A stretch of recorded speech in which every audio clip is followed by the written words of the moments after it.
Part 2 to sa ating content na cyber security. Ito yung G-Shock, no? Pag i-search nyo sa WhatsApp, punta tayo sa ako lang sa GitHub para madali. So dito sa GitHub is yan yung kailangan natin. So basta dito, number 1 is to install the Node.js.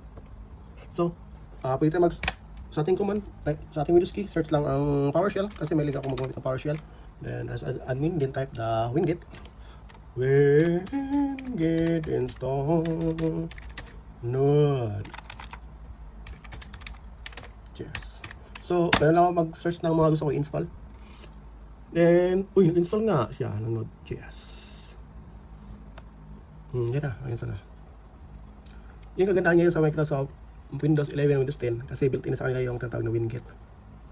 Ang winget, para siyang yung siguro kung gumagamit ka ng Linux, ito yung apt-get at saka yung yum ng ang apt-get ginagamit niya sa mga Debian based na mga operating system ng Linux at saka